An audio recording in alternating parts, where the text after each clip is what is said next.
Good afternoon, everybody, and welcome to this live Bengals training camp report. It is brought to you by Medical Mutual, the official health insurer of the Cincinnati Bengals. I'm Dan Hoard. The Bengals getting ready to open preseason play on Saturday night at Tampa Bay, and we are joined by a very special guest for the first 10 minutes or so of our live report today, and that is Bengals safety Jessie Bates. Jessie, we appreciate you coming on with us this morning. I suppose we need to get the elephant in the room out of the way right off the bat, and that is the state of your contract negotiations. A report came out a couple of days ago suggesting that the two sides are still a considerable distance apart. How do things stand right now, and are you still optimistic that a deal can get done before the start of the season? Yeah, I think as far as my contract goes, I guess I haven't done enough yet to be considered one of the top safeties in this league. So, which is fine. That's fine with me. I'm gonna go to work just like any other day. My first 3 years being here, just being able to have that open conversation with my agent has been great. In regards to just having the conversation, very open, and I think this will probably be my last time that I'll speak on the contract, just because I think it can get a little messy as far as, thinking about it too much. But, I've been out there practicing every day. I have a goal that I want to reach personally, and I know I have to get better to help this team get to where we need to be. So, like I said, I'll let my agent work out the numbers and stuff like that. I'm going to be the best teammate, best leader that I can be for the 2021 Bengals. So we'll see. We'll see what happens. And I know you will be all of that, and you're a humble guy as well, because I think you are the best safety in the National Football League. Three interceptions last year. You got your hand on 15 other footballs, broke up 15 other passes amongst the top handful in the National Football League. Your recognition, your range, all those things are incredible. Plus your tackling. You're getting people on the ground. Is that something that was really important to you to get that that be known as somebody that's going to, when it hits you, your journey ends? Yeah, I think that's a mentality that every safety kind of has, especially for me as a post safety. I feel like I get a lot of opportunities to kind of lay that statement like, hey, don't come across the middle, or, the deep balls, or no fly zone type of thing. So, like I said, this isn't about me. This is about, the Cincinnati Bengals, and I'm just excited to be a part of it. Jessie, if somebody asked me what position group has been most impressive so far in training camp, I would say the defensive backs. The additions like Mike Hilton and Chidobe Awuzie have had excellent camps so far. Do you agree that the group has performed extremely well in the first, it's nearly 2 weeks now of training camp? Yeah, I think we've done a really good job of just being able to set the standard, starting with our group. Yeah, we as a defense we want to be great, but I think as a secondary, I hope every position group is kind of thinking of we have to be the ones to set the tone. It's the same thing I've always preached to me and Vaughn. I feel like the team kind of goes as we go on the defensive side. So I think that everybody's kind of accepted that kind of mindset, and it's definitely kind of paid off and shown that kind of mindset throughout training camp. And so the next step is making sure that we get the twos and the threes up to speed as well as we get into this preseason stuff, and make sure they put good stuff on film. Because even if it doesn't work out here, there's going to be some great film for those guys to go on throughout their career. So. Like I said, you just got to understand all sides of the business, and just being able to have some veterans in that room has definitely helped us have some success early on in training camp. Bates and Bell, the killer bees, no question about it. But like you said, veterans in the room have seen a lot of snaps, have seen all the route combinations. Recognition from everybody in that back end has been extraordinary. And the biggest key, communication. You can't talk enough back there. And you guys have talked a lot, making sure you're all on the same page. Has that been a big key to the success?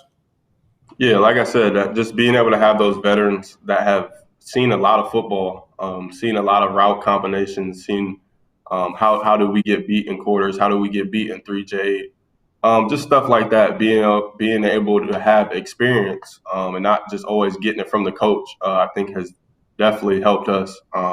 And I think that we're not being very silent. We're not being quiet about, holding that as a secret. We're able to pass that down to the younger guys, and I think they've done a hell of a job as well. So, like I said, I'm excited to actually be able to be ready for a game plan and get things installed. That's when we'll really figure out what we're about. So we'll start with Tampa Bay, week 1 preseason.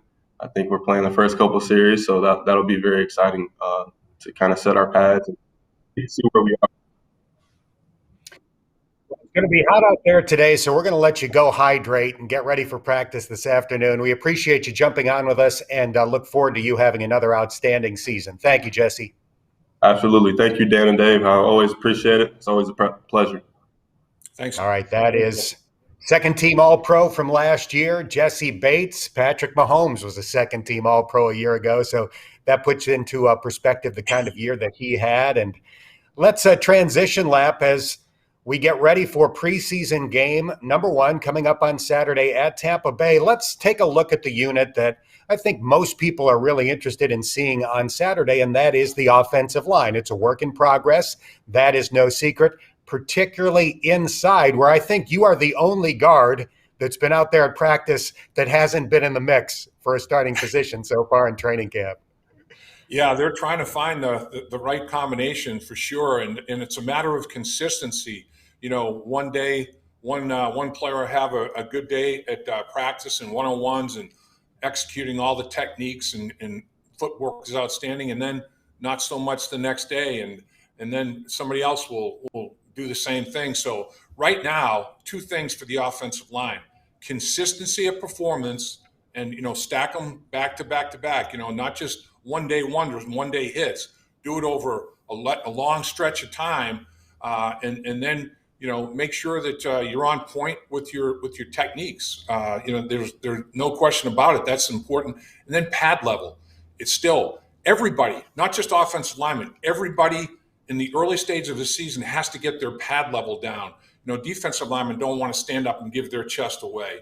When you're tackling, got to get your pad level down. When you're blocking, you got to get your pad level down. And the offensive line as a group, keep working on lowering that pad level, getting in a football position to play football, bending at the knees, not at the waist. I will admit that going into training camp, I anticipated that second-round draft pick Jackson Carman would start at right guard. That could still certainly be the case in time for the season opener against the Minnesota Vikings. But right now he has been rotating in there, first string, second string, third string. What does Jackson need to do to reach that potentially the starting spot in time for the regular season opener? Well, the first thing he has to do is get himself in better shape. He reported a little bit heavy, and he's catching up in regard to that. I mean, it's not something that you can lose, all the weight you need to lose overnight. So, that it's not a major issue, but he needs to shed a little bit of tonnage and get himself in a little bit better situation physically. And then his footwork, Dan. His feet are so good. He's very quick with his feet. He has kind of jackhammer feet and very light-footed. But at some point in time, particularly in pass protection, run block, and all of it, you have to get a foot on the ground, and you have to plant it firmly. You have to have a strong base. And if you get caught in the NFL with 1 foot off the ground, they're both going to be off the ground pretty quickly, the way these guys are, and the leverage they play with and the strength they play with. So he has to, work on getting that strong base, that strong foundation. You don't want to be, tap dancing. You want to get the feet in the ground when they need to be in the ground, so you can withstand the hit, the big surge that defensive linemen are going to give you. Let's talk about number 65, Larry Ogunjobi, the free agent defensive tackle signed away from the Cleveland Browns this past offseason. He just got cleared to practice a couple of days ago, and in the first 2 practices that he's taken part in, he has knifed into the backfield for potential tackles for loss on multiple occasions. That's a good way to describe it, Dan. I mean, he's a penetrator. He's got that first step quickness. And you look at him, he's 6'3", 305 pounds. So you think, well, how quick can he be? I'm telling you, he's got some short space quickness now. And he's shown it in penetrating against the run, like you said, and also in pass protection. A guy that can get on you that quickly inside, it can be very, very sudden for sure. and he has the arsenal to go with it. I've seen him swim, the old swim move in the pass rush, the rip move underneath in the pass rush. He's got a full toolbox, and he'll pull different tools out at appropriate times. And he's really shown himself well. I think he's a multiple down player. I think he plays the run well. Cleveland had him playing nose, which I think is not necessarily out of position, but I think his best position is the shade tackle, the 3 technique. But a guy that can play both gives Lou Anarumo another guy with position versatility, and they're excited to have him back. And he's legit. I mean, the guy is a good football player. There's no question. He gave the Bengals trouble. I can tell you that, Dan. The offensive line, they were glad that he's got stripes on that orange helmet, and just not just that orange helmet that he wore up there in Cleveland. No question about that. We know that Joe Burrow's not going to play on Saturday, but we heard from Jessie Bates a few moments ago. He expects to be out there for a couple of series, so it'll be interesting to see how Zach Taylor and the coaching staff approaches the first preseason game, the first of only 3, in terms of how much playing time they give to the first-string guys. Yeah, it will, and it probably vary too, Dan, in terms of, like Trey Hopkins, for example. If he does play, will he play just a series? Will he play at all? I mean, his rehab is still ongoing, but he's the projected starter at the center position. So everybody's an individual case, but 2 series will probably be a quarter. If you go on a 10-play drive, you could consume 6.5, 7 minutes of the clock, and the quarter's almost half over, as it is. So, when you say a couple of series, people say, that's nothing. Then they'll say, well, they're going to play the first quarter. Oh, really? You're going to play the first quarter? It's basically the same thing, unless you have 4 3-and-outs, that are going to take place on both sides of the football, which I think would be a rare occurrence for sure. So it will be interesting. And in the back end, in the secondary, a lot of soft tissue injuries, to hamstrings and that sort of thing. How many of those guys will play? How long will they play? All those decisions will be forthcoming. It was brutally hot on the practice field yesterday. The heat index was 106. More of the same anticipated today. They might cut it short a little bit. We'll see. But in any case, it's good training for what to expect on Saturday night at 7:30 when the Bengals head down to Tampa and take on the Bucs at Raymond James Stadium.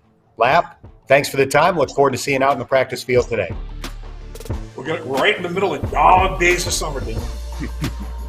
All right, that's going to do it for our live Bengals training camp report, presented as always by Medical Mutual, the official health insurer of the Cincinnati Bengals. For Dave Lapham and our special guest, Jessie Bates, I'm Dan Hoard. Thanks for watching here on the Bengals Social Media Challenge.